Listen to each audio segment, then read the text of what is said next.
down the road out of bed and she ran to the police station. A little Paul Simon there for you, Mr. Starr. I am so excited to be back for podcast number 2. Take it away, my friend. Thanks, Mr. Packard. Chris Starcheski here, the principal at Dudley Middle School, coming at you from my daughter's bedroom tonight. It's the only cool room in the house right now that's nice and quiet. Got to thank everybody for our first podcast. We had a lot of great feedback and some information about our enthusiasm and our excitement as middle-level educators. We certainly hope that we're going to provide a valuable resource to you over the years to come. And I'm just really fired up to be here. It's been a great weekend so far. Sunday night, after a fantastic time at Team Star Clubhouse for me and my family, fishing on the lake this morning with Mr. Packard and another couple friends. Really good time. Great to be here with you, Dean. Thanks, Chris. And I'll tell you what, you couldn't have said that any better. It was a wonderful weekend. You know, the weather up here in the Northeast was a little windy off the tropical storm that came through, the remnants of it at least. But nevertheless, the sun broke out and we just had a great weekend here with family and had a chance to hook up. And more importantly, thinking about tonight, I'm very excited to take this to the next level. We had our introductions last week. And, you know, today we're really looking at unlocking that middle and really bringing that real live ideas to you from 2 middle school principals who have been doing it for quite a while now. So again, super excited. And they call it Unlocking the Middle because we're going to talk about things that really pertain to middle level adolescence and learning and teaching and good strategies, and just real excited, Chris. So I'll tell you what, why don't we jump right in here, and why don't you just quickly think for a second about what drove you to the middle level? What really ignites your fire that makes you want to really stay focused on staying here and helping develop kids at this age? That's a great question, Dean, and it's perfect about our topic tonight, you know, unlocking the why we do what we do, and why that is so important. You know, for me, middle school is about, you know, so much. 3 real key ideas, though. Team-oriented, team-based, team philosophy. We talk about adolescent development. Our schools are unique because it's not just 6th, 7th, and 8th. We're 5 through 8. So we see the kids develop from pre-teens to tweens to teens, and that young adolescent development is so amazing. And the third big area for me is the focus on continuous improvement and betterment. As kids, as adults, we live in an environment, work in an environment in the middle school that just allows us to focus on those 3 things. And that's in addition to the teaching and the learning and everything else that happens every single day.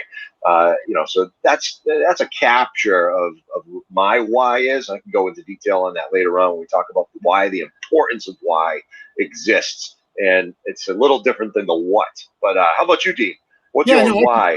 I can build on that, Chris. And you stop and think about it. All these kids come to us from an elementary setting where they've been in an inclusive setting, and they're really coming to us, and they're going to start to explore new opportunities of movement, freedom, the ability to take multiple different classes. And I'll tell you what, navigating that through the ages of 10 to 14, oh my God, you know, I think sometimes people will say middle school and they just kind of shake their head. I say middle school and I say unbelievable opportunity to make kids feel comfortable, opportunity to make kids feel good about themselves, and more importantly, opportunity to help them grow. And, you know, we talk about that why. We all have that when we, as teachers, as administrators, as students. But my why in particular is I can make a difference every single day for kids. I like to be that first person that greets them when they get off the bus in the morning. It doesn't matter if it's 0 degrees in the middle of February or, you know, it's blazing hot. It's the end of the year, and, you know, whatever the case might be. The thing that all students want to see is a smiling face and know that you care about them. When you connect like that, great things happen, not only from an administrative standpoint, but also from a teaching standpoint, Chris. And again, that why just continues to build. You know, think about it from another perspective. How do you take that why and really implant that into a student's mindset at this age level? Yeah, you know, that is super important. You've got to keep kids open and keep kids involved in what they're able to achieve and what they're able to grow into. Middle level is so special in that respect because the kid's future is not written. If they make a mistake, Dean, it's middle school. We process through it. We help them understand how it wasn't smart, and then we move them to smart.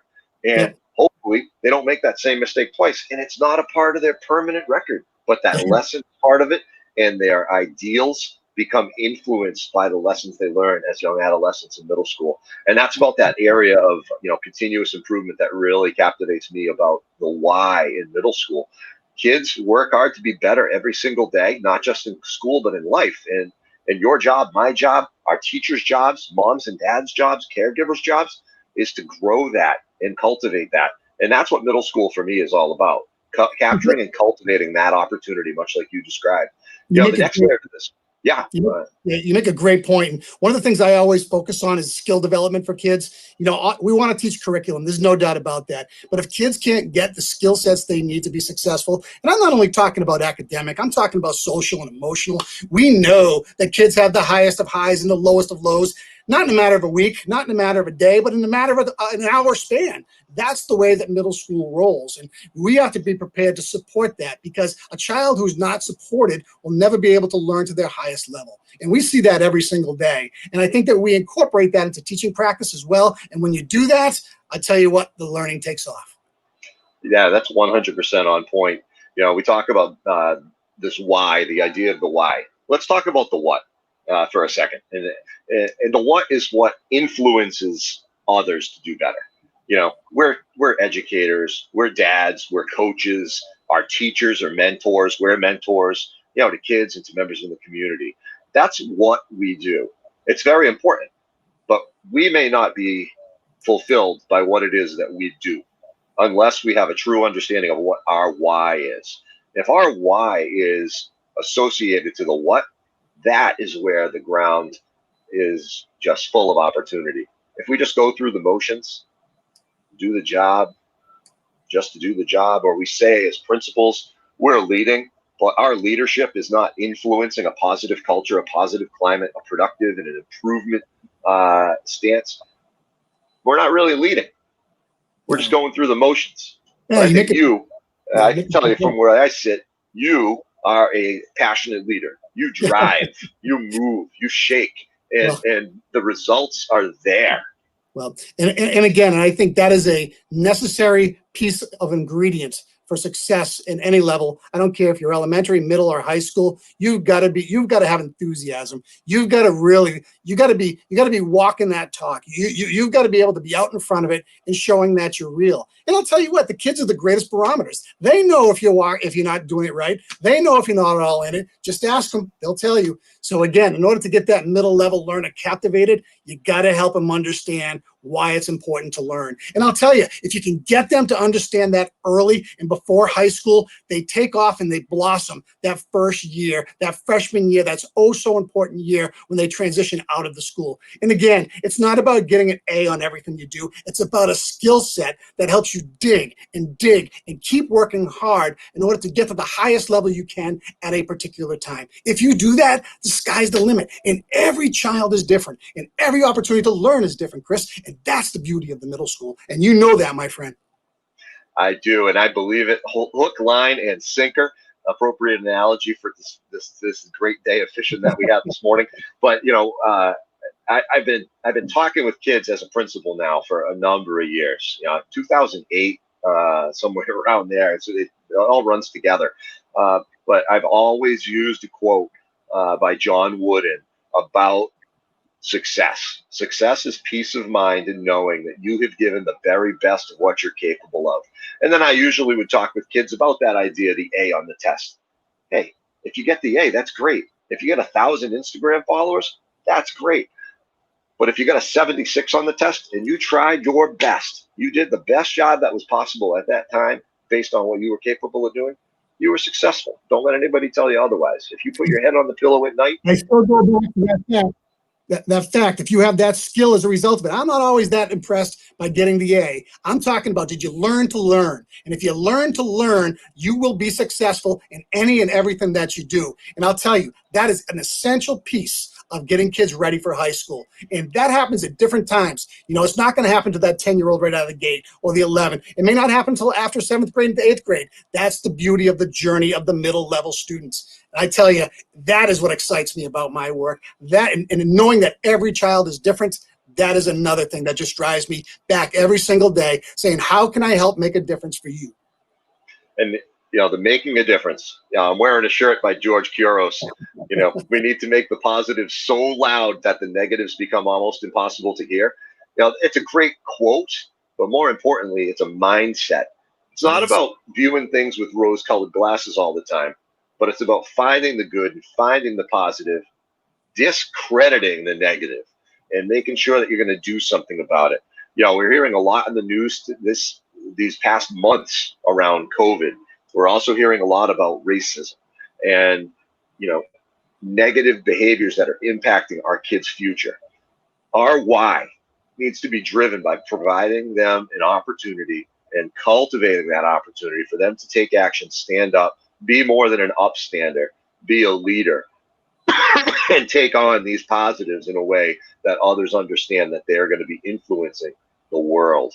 And middle school is a time for them to find that voice in a safe environment where they can take a risk and the educators around can process with them about what was smart and what wasn't. I'm glad you said take that risk, because I love the fact when kids aren't afraid to take a risk. And that shows me just tremendous growth, because we all know that the middle level adolescent, they're afraid of their own shadow at times. So when you can instill confidence in that being that of like, I can conquer the world, then that is the antecedent to another level of success that I think is oh so vitally important. Again, spot on. Having the kids understand that they can make a positive difference and they can have an idea that's authentic and bring that to fruition. Maybe they'll influence 10, maybe they'll influence 1, maybe they'll influence the world, with this idea. But just the idea that we're giving them the skills to lead that idea and cultivate it, and grow and flourish, much like themselves in this adolescent development. We get kids in who are 10 years old and we send them off as 14-year-old freshmen at the high school. Amazing growth during that time. Just totally amazing what happens to the body, the mind, everything social, emotional, academic, and it's so cool to watch. You go from being an absolute rock star as a principal for those 5th graders to those 8th graders saying, "Hey, were you looking at me? Are you watching me that closely?" And yes, we are, but we're so proud of the growth that we see. And again, it looks different for every child, and that's the beauty of what we do. And that's what makes the job so much fun. Hey, Chris, how do you get staff to buy into that same type of thought process on, creating a why and really helping kids really understand that they need to feel good about themselves prior to anything else? Well, let me tell you, that's exactly where I was going just now. I was going to start talking a little bit about team and the focus on how a common goal and a common vision really takes an environment to the next level. And that's, for me, extremely exciting because, I've played a lot of sports in my day. I've coached a lot of sports. I've been on disciplinary teams as a math teacher. I've led teams as an instructional leader. And how do you get the staff on board? Well, you hire the amazing people that have that ability and that capability of setting the curriculum the way that they're supposed to as a math teacher, an ELA or a foreign language teacher, phys ed teacher, whatever it is. If they've got the curriculum, that's fine. But they also have to have that other ingredient team. They've got to have an open mind and the it factor. If you have the it factor, we can teach you anything. And that's no doubt. And we look so hard for that. That is the interpersonal part of you that makes you special and that makes kids want to gravitate to you. If you have that, you will be a rock star. And we're lucky, Chris, in our buildings, we've got a tremendous faculty that get kids first. And I'll tell you, that sets the tone. That's what makes us special. Dudley Charlton Regional School District, it's been my home for 28 years. And I hate to think that I'm ever going to go anywhere else because I love what I do. And this place breeds teachers and they get supported and they never leave. And I love that about our district because that's vitally important as well. And that growth mindset, taking that and running with it, whole nother concept. And I'll tell you, we're just blessed by having great people around us, Chris. You know that as well as I do. Hey, it's the people that make this job fulfilling in what it is. It's not me. The credit goes to my instructional assistants, goes to my faculty, goes to my support staff, goes to every member of that community who understands that, civility and respect are our number one priorities. The way that we treat one another and the way that we receive and we reciprocate that feeling is really what's going to drive us towards success. So how do we get staff to take ownership of that? Yes. We ask them. We empower them. We go ahead and say to them, we need you because the kids need us. And let them take charge. They have the ideas. And take that risk. Don't be afraid to take that risk. Do something so ultra creative that the kids are going to clamor to come back into your classroom. You know, that's the beauty of innovative teaching and innovative practices. And we see so much of that. And, you know, and you look at COVID-19 and what it's done for remote learning. I'm telling you right now, it's produced stronger teachers. And not only because they've collaborated together across the district, but because they've identified tools that they didn't know that they could use successfully. And now all of a sudden, they are just blossoming and ready to go. I can't wait to see what happens when we go back in the fall, regardless of what we're doing, because I think that we're going to be one step ahead of one step ahead of where we were last year. Honest to God. Without a doubt. And, you know, our kids, while they did have a lost opportunity, you know, the positive nature of them as young adolescents, they still did what their teachers told them to do. Absolutely. They still were eager. They still were invested. They were still focused on just working hard in the environment that we were in. And that, as it links back into our topic tonight about unlocking the why, the last thing I'm going to say about this is when we see something positive or we see some type of risk being taken, we acknowledge it and we make sure that the person who took the risk understands we have their back, that we can move them forward. And that is absolutely key to unlocking their why, because they will understand that they were making a key difference and somebody else noticed. Yeah. So hard to do in a teaching profession sometimes, though, Chris, because, you know, your colleagues are doing something one way and you think you have another way to do it. It's hard to break through and it's hard to really reestablish things. But I love the fact that within our district, and this is something that makes me super proud as an instructional leader, they share. They collaborate, they build, the ego takes a secondary approach, and that plays into the overall great learning opportunities for kids. Chris, I'm going to take this one step further. What about community members? How do you create that why into the community? What do we look at in order to bring community members into what we're selling every day? Yeah, community members is very challenging, especially in the work that we do, because we're visible, but at the same time, we're a closed system. You know, we've got kids who come in at 7:20 and they leave at 2:20, and the time in between is ours. What you and I do, I think, a pretty good job of is promote the heck out of what is good in our school, so folks in the community know what it is about. So if there are other leaders out there, there are educators out there who are wondering how to get your why out to the community, to get them to support your why, promote, and let them know. Take some snippets of student work. Tell your story before they tell your story, okay? And that's the beauty of getting it out to the community. And again, we both have very supportive communities. They are very much invested in the learning and understanding of the growth of the adolescent child. And Chris, I love what you said earlier about mistakes being made. Absolutely. Kids make mistakes. It's okay. Part of learning is working through mistakes. And will they make them twice, 3 times? Of course they will. That's why we're here. That's what we do as educators. Pick them back up, dust them off, and put them back on the path of learning. It's a no-brainer, okay? That's what you do as you cultivate strong, meaningful relationships.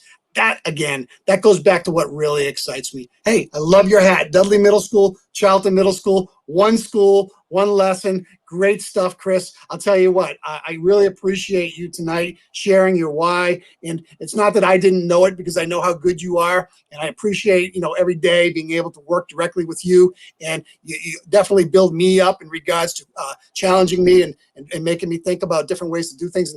I appreciate that. And that's what leadership needs to do as well. We just can't sit there. If we're asking our teachers to learn something, we got to do it as well. We got to take these risks, and we got to show by example that it can be done. And that trickles right down to the staff, to the kids, to the community members. That's what makes a great school. And that's why I'm so proud about my school and our district, Chris. Right back at you, Dean. Everything that you said, I could reciprocate it exactly word for word. Making one another better is what we do. But I think, modeling the risk-taking is absolutely essential. You know, this past year, while it was cut short, second semester, I took on an exploratory class with 25 sixth grade kids. And they asked, what are we going to be doing? And I said, well, by June, unfortunately, we didn't get there because of the shutdown. But I said, by June, you are going to know yourself and everyone in this room better, and you are going to create a passion statement, and you're going to create a passion promotion. Whatever you are most passionate about, people are going to see it. They're going to see a podcast. They're going to see a video. They're going to see a song. They're going to see some type of product that pursues your passion and lets everybody know what you're passionate about. And the kids were really invested and really excited. Now, the lessons I designed, some of them were absolute flops. And you know what? The kids looked at me at the end of that lesson that was a flop, and they said, Mr. Starr, that was terrible. And I said, yeah, I'm sorry. I took the risk. They said, that's all right. The rebound and getting back in the game and getting reconnected with those kids. When you do that, then it all pays off in the end, my friend. Yeah, it does, Dean. Yeah, it does. It's more important than lunch coverage. It's more important than being at the front door. You're in the classroom, you're visible, and you're connected with kids. Not only where they're going to see it. Greeting them at the door, making them feel comfortable, and getting to know them. I'll tell you, you cannot begin to learn until you know that the teacher or the principal or whomever you're dealing with cares about you. And once you hit that level, everything takes off. So again, that's what makes me so happy to be where I am. Chris, I know that you feel the same way. Hey, let's conclude this. We're at 22 minutes right now. We got Dudley, we got Charlton, we've got one school, we've got one district. Couldn't be happier about what we do and why we do it. And Chris, I'll tell you, why don't you wrap it up? All right. Thanks, brother. Hey, you've done a great job tonight. You brought some energy, and you definitely brought the thunder. Love it. Love it.